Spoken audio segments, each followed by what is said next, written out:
Welcome to your daily video and audio Bible, with transcripts to keep you focused, with Old Testament and Psalms read by Matt, and New Testament and Proverbs read by Ruth. Job 31-33 I have made a covenant with my eyes.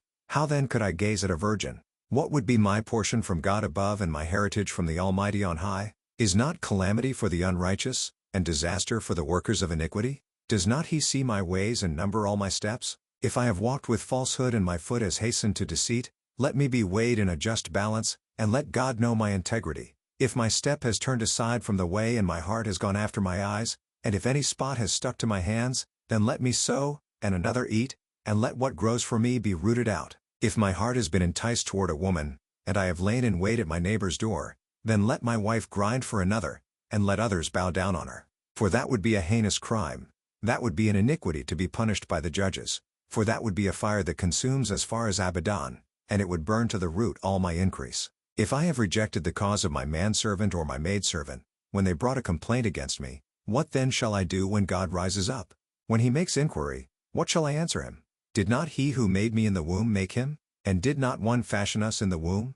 If I have withheld anything that the poor desired, or have caused the eyes of the widow to fail, or have eaten my morsel alone, and the fatherless has not eaten of it, for from my youth the fatherless grew up with me as with a father, and from my mother's womb I guided the widow.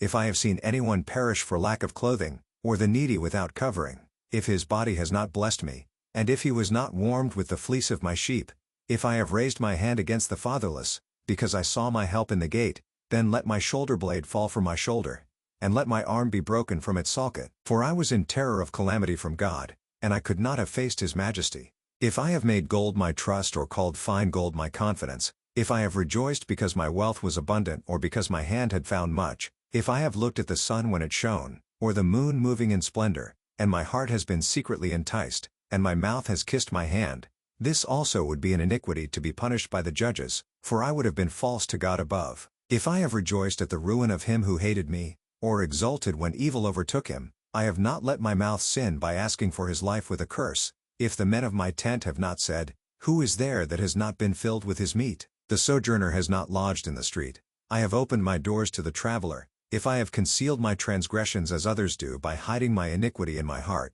because I stood in great fear of the multitude, and the contempt of families terrified me, so that I kept silence, and did not go out of doors. Oh, that I had one to hear me! Here is my signature. Let the Almighty answer me. Oh, that I had the indictment written by my adversary. Surely I would carry it on my shoulder. I would bind it on me as a crown. I would give him an account of all my steps, like a prince I would approach him. If my land has cried out against me and its furrows have wept together, if I have eaten its yield without payment and made its owners breathe their last, let thorns grow instead of wheat, and foul weeds instead of barley. The words of Job are ended. So these three men ceased to answer Job, because he was righteous in his own eyes.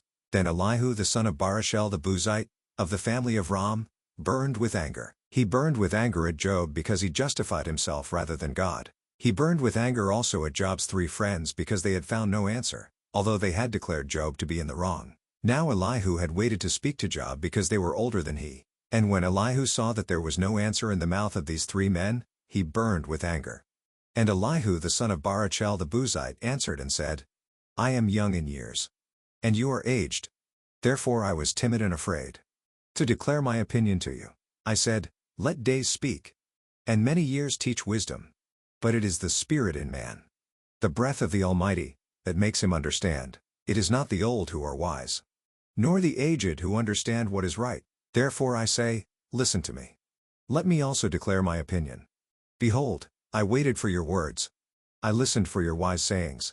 While you searched out what to say, I gave you my attention. And, behold, there was none among you who refuted Job, or who answered his words. Beware lest you say, we have found wisdom. God may vanquish him, not a man. He has not directed his words against me. And I will not answer him with your speeches. They are dismayed, they answer no more. They have not a word to say. And shall I wait, because they do not speak? Because they stand there, and answer no more? I also will answer with my share. I also will declare my opinion, for I am full of words. The spirit within me constrains me. Behold, my belly is like wine that has no vent, like new wineskins ready to burst. I must speak, that I may find relief. I must open my lips and answer. I will not show partiality to any man. or use flattery toward any person, for I do not know how to flatter. Else my Maker would soon take me away. But now, hear my speech, O Job, and listen to all my words. Behold, I open my mouth. The tongue in my mouth speaks, my words declare the uprightness of my heart. And what my lips know they speak sincerely. The Spirit of God has made me, and the breath of the Almighty gives me life. Answer me, if you can. Set your words in order before me. Take your stand. Behold, I am toward God as you are. I too was pinched off from a piece of clay. Behold, no fear of me need terrify you. My pressure will not be heavy upon you. Surely you have spoken in my ears, and I have heard the sound of your words. You say, I am pure, without transgression.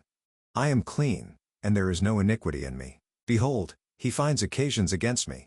He counts me as his enemy. He puts my feet in the stocks, and watches all my paths. Behold, in this you are not right. I will answer you. For God is greater than man. Why do you contend against him? Saying, he will answer none of man's words? For God speaks in one way, and in two, though man does not perceive it, in a dream, in a vision of the night, when deep sleep falls on men, while they slumber on their beds. Then he opens the ears of men, and terrifies them with warnings, that he may turn man aside from his deed, and conceal pride from a man. He keeps back his soul from the pit, his life from perishing by the sword. Man is also rebuked with pain on his bed, and with continual strife in his bones, so that his life loathes bread, and his appetite the choicest food. His flesh is so wasted away that it cannot be seen, and his bones that were not seen stick out. His soul draws near the pit, and his life to those who bring death. If there be for him an angel, a mediator, one of 1,000, to declare to man what is right for him, and he is merciful to him, and says, deliver him from going down into the pit. I have found a ransom. Let his flesh become fresh with youth. Let him return to the days of his youthful vigor. Then man prays to God, and he accepts him.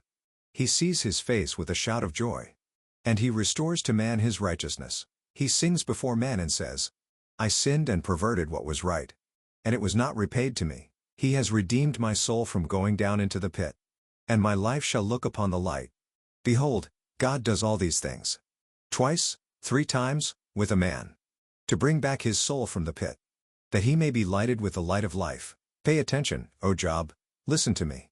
Be silent, and I will speak. If you have any words, answer me. Speak, for I desire to justify you.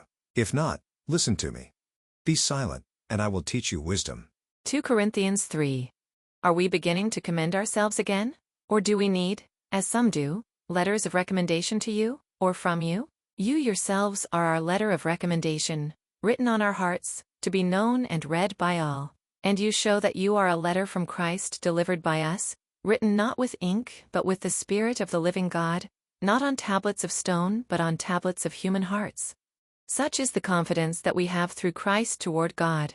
Not that we are sufficient in ourselves to claim anything as coming from us, but our sufficiency is from God, who has made us sufficient to be ministers of a new covenant, not of the letter but of the Spirit. For the letter kills, but the Spirit gives life.